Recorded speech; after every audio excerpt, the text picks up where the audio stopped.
The winners of the White House turkey pardon were chosen through a highly competitive online vote. And once again, Nate Silver completely nailed it. The guy's amazing.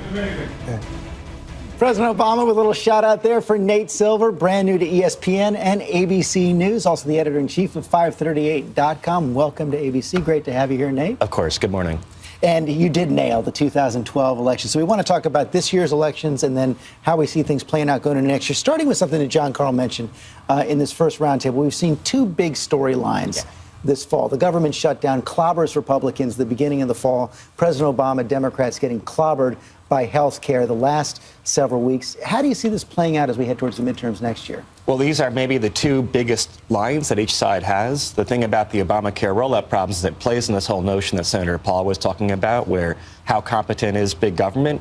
Is there overreach here? The execution issues. On the other hand, Democrats can say, almost running an anti-incumbent campaign, saying the GOP is so dangerous when they get power, we need to disempower them. And we're already seeing that in ads right now. You are, and these are stories. You know, I do kind of use the Jon Stewart test, is that because more Americans are watching comedic shows and are watching Leno and Letterman and Jon Stewart, and when things become a punchline there and resonate with people outside the Beltway, that's when the issues might resonate forward to next year. Two key numbers you're also looking at as we head into next year, then I want to broaden out the conversation. Number one, congressional approval right now down to 12%, 85 disapprove Congress. And then when you look at the 2014 elections, generic ballot, we call it Democrats versus Republicans. Democrats have about an 8-point lead, but that doesn't tell the whole story. Yeah, there are a couple issues with these numbers. Number one is that these are numbers right after the shutdown.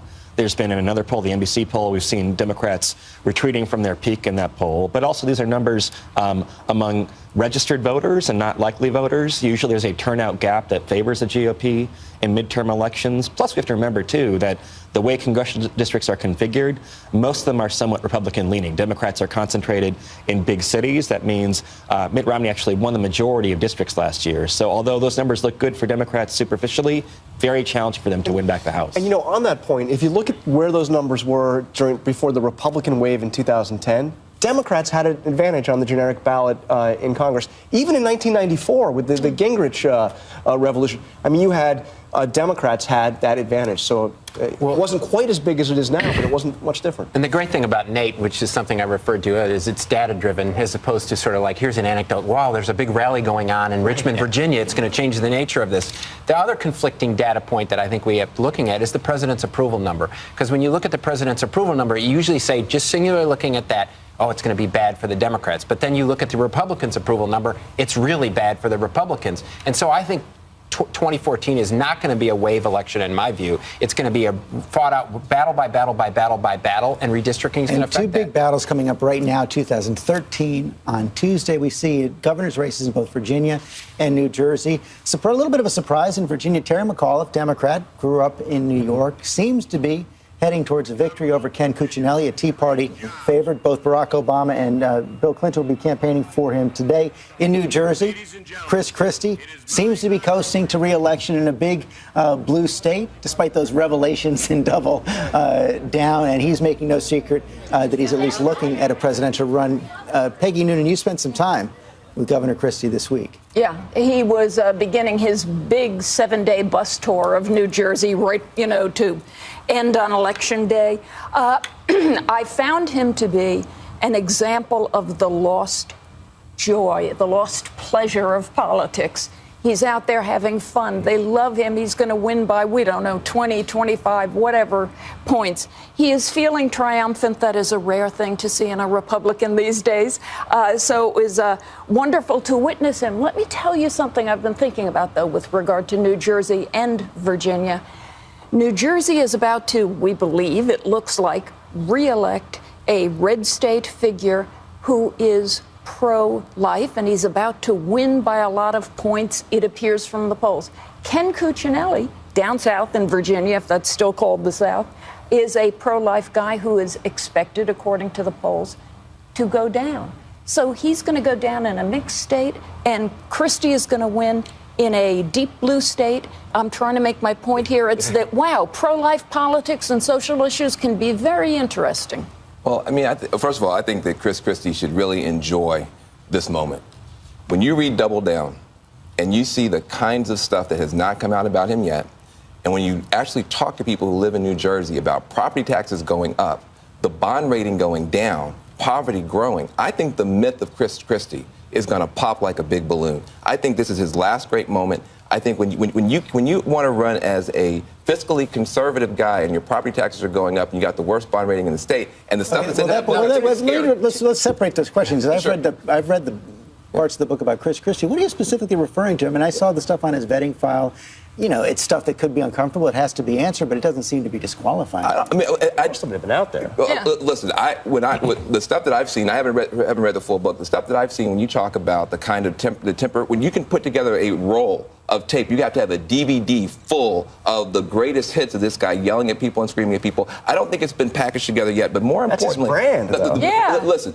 If that's such a great brand, then why wasn't he the vice president? Well, George, here's what I think. Wednesday morning. I think it's the last great moment. Next Wednesday morning, we're going to be reflecting on. We'll be reflecting on Virginia and New Jersey. What I think they signify more than anything else is not some sort of thing that's going to tell us 2014. Virginia and New Jersey never tell you about what the future is. If you look back at the elections, what they do say is the environment in the state or the geography matters, and both of the environments have helped. And ideology matters. And competence of candidates matter. So Chris Christie is a conservative on some issues like abortion, but other issues that are important to suburban voters in New Jersey, so immigration, the environment, gun control, he takes a more moderate stand. So I think it's kind of a fairly simple story where in a purple state, a Tea Party candidate is going to be a disadvantage even against a very mediocre Democratic nominee. And Hurricane Sandy. His ability, what he did, well, obviously we're now having a New York Marathon today, which we didn't have last year, because how he handled Hurricane Sandy basically determined his election. Can I tell you,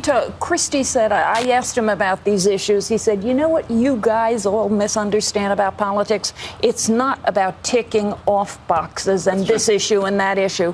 He said at the end, it's personal. It's a personal, visceral judgment about your leader. He said politics is personal. We'll see, but it was an interesting little analysis of Iowa what a and leader New Hampshire, is. He's going to have to do that. Meanwhile, John, true. Talk about Virginia for a second, because if Terry McAuliffe does indeed win, Republicans will be shut out of all the top offices in Virginia. President Obama targeted it early. Is this state completely transformed? Well, it's astounding. You're going to have the Democrats, if it goes the way we think, controlling both Senate seats, the governor, the lieutenant governor, and the attorney general. We haven't seen that since Watergate. So this could be a moment in time. But what a wake-up call for the Republicans. They couldn't win anything in Virginia. And I think that it is a telling thing about the Tea Party, in that you have all this energy, but it's energy that seems to be hurting the Republicans long term. You're going to have to do an autopsy on the autopsy. You remember the autopsy where the Republicans said, listen, we got to do better with women, we've got to do better with minorities. Cuccinelli points in the opposite direction. I think that, again, you have a Chris Christie, people excited about him. I think he's a lot weaker than people think. And I don't think the Republicans have anybody else who's going to be able to win a national election. It's a telling sign about the Virginia is a symbolic sign of the demography of the country, which hurts Republicans. We've had 8 or 9 states over the last 9 years that have moved from solidly Republican to lean Democratic. We've had 1 state that has moved from lean Democratic or solidly Democratic, West Virginia, to the Republican. So you have 8 one way, 1 the other.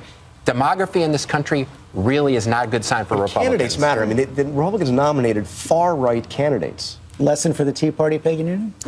Lesson for the Tea Party? Well, I'll tell you, I think something big may be coming. A lot of people may be cruising for a bruising here.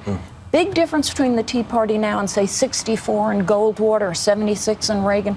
64 and 76, Goldwater and Reagan both wanted to seize and control and win over the Republican Party. The Tea Party now shows signs of not wanting to win it, but of wanting to topple it over, wanting to do away with it. That is something new in our politics. It's going to get fought out over the next few years. What should we be watching Tuesday night?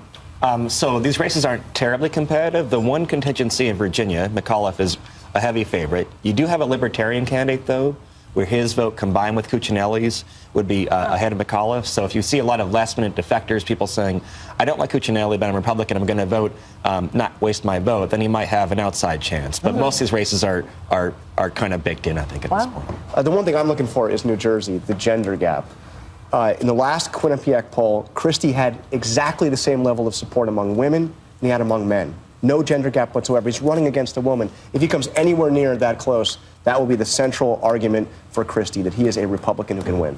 I think the fact that de Blasio is going to win by such a big blowout. New York mayor's race. Yeah, New York mayor's race is very important. Why? Because the theme of income inequality. If this is the theme that I think that if the Democrats can nationalize, if you can say in 2014, look, the Republicans get power, they abuse it, and we've got income inequality, we want to do something about it, it's going to be a big, big year for Democrats. I'm afraid that Peggy Noonan and Matt Dad are going to have to tweet their things. We're out of time. Thank you, everyone. Get ready for Nate's new website, 538.com. That's launching in the new year.